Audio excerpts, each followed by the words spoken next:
friends, I'm MK Williams. I'm a published author, and today I'm going to be bringing you a video that was specifically requested from the AuthorTubers Facebook group. In the beginning of the year, I saw somebody had put out a question about taxes, and I said, well, I do things one way, but, I'm not an accountant, I wouldn't want to say anything, and the person responded like, no, please say something, like, I need help. So I am going to be giving some information today on what I have done in the past for my taxes when I was in that in-between stage of making more than nothing, but not really something.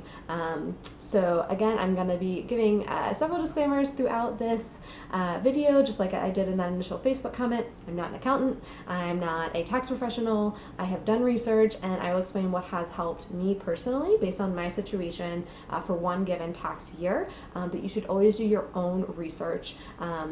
And I want you to feel empowered as a creative entrepreneur. If you need to go to a tax professional, do so.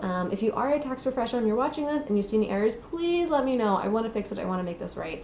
So please reach out to me so I can do that and get the right information out to people. So that being said, let's talk about taxes. And that's why I'm wearing green today, because it's all about the money. So most authors have royalties as their form of payment for their taxes. If you generate income from public speaking, from consulting services, from editing, good for you. Your taxes won't be as easy. But hey, money is money. It's a good problem to have.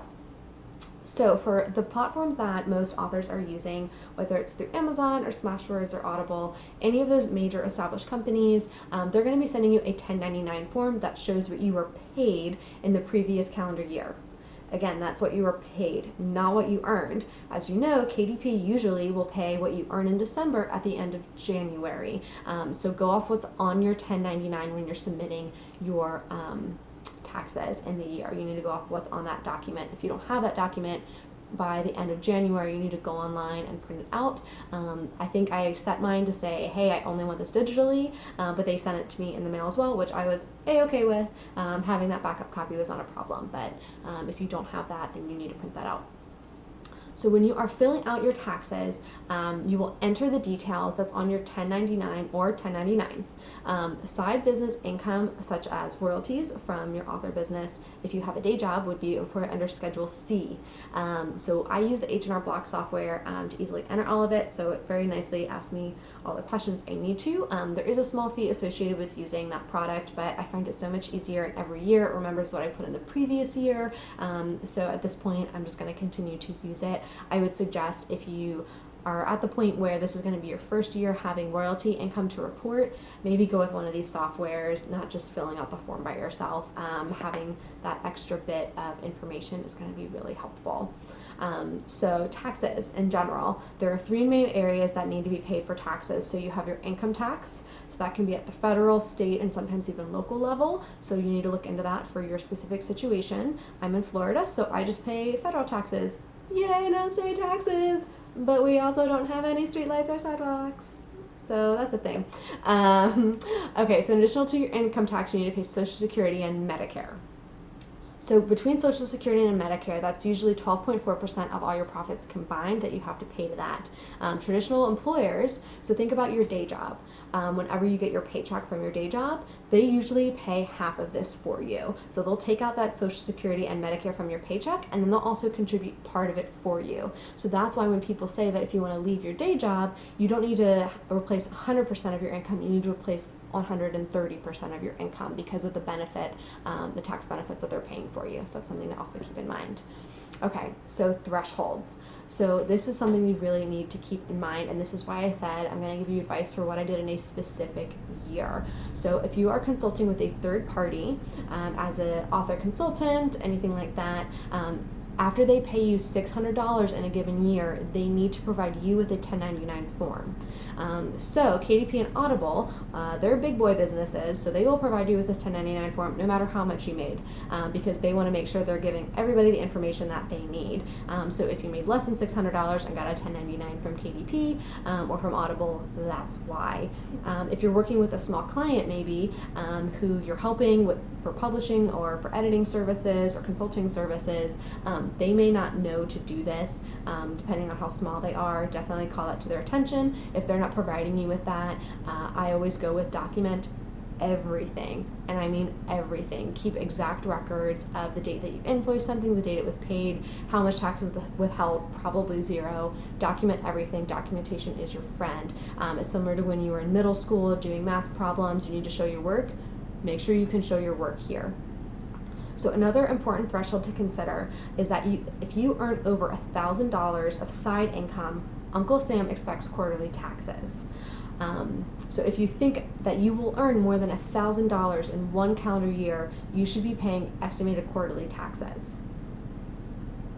Okay, time out. So we're gonna talk about this for a second before I move on. So Uncle Sam and taxes. So because we're authors here in the AuthorTube community, I will frame this as a story for you all. So taxes help to pay for our roads and schools and national parks and all these amazing things that we love. But no one wants to pay more than they have to, and no one ever wants to pay less than they have to and have to pay a penalty. So ideally, you are paying the exact amount of tax all year. So some people get really excited when they get a refund, but really that means that you gave the government more of your money all year, and that's money that you could have been putting in a savings account, earning interest on, doing other things with.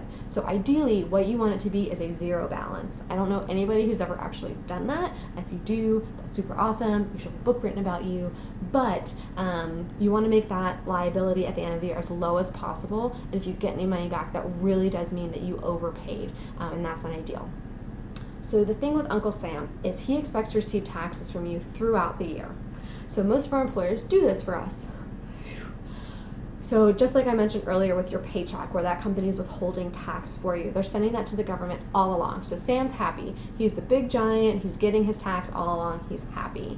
But you want to make sure you're not overpaying. So again, like I mentioned before, if you're overpaying, then that means that's money that you weren't earning potential interest on. You gave Uncle Sam an interest-free loan for up to 12 months. So he wins, you lose, but you get the money back at the end, I guess. So in this character, Uncle Sam's the bad guy. We don't want to give him more than he absolutely needs. We just want this happy giant to be happy and not storm our village.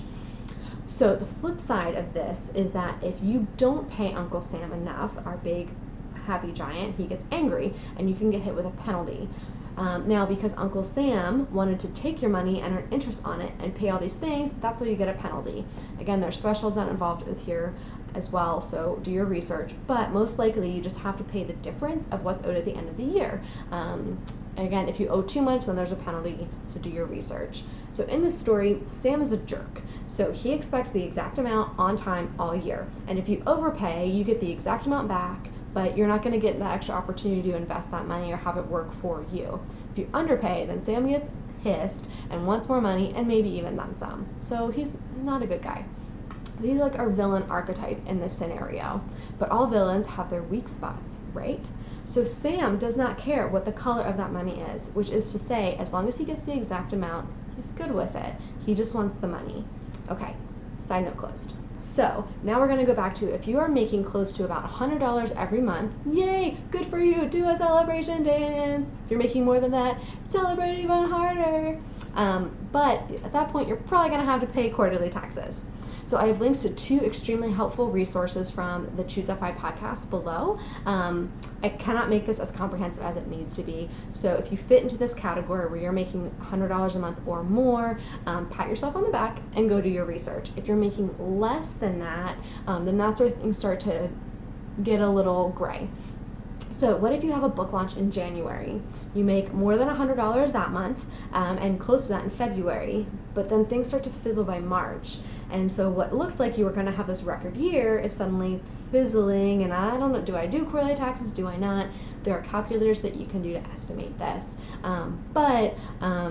Knowing that the rest of your year might not be as good, what do?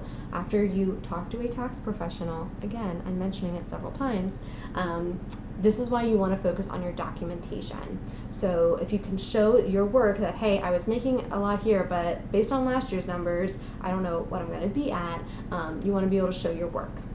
If you think you're right on that edge where it could be just under $1,000, pay the quarterly taxes. Like, do your due diligence. You do not want to get hit with a penalty.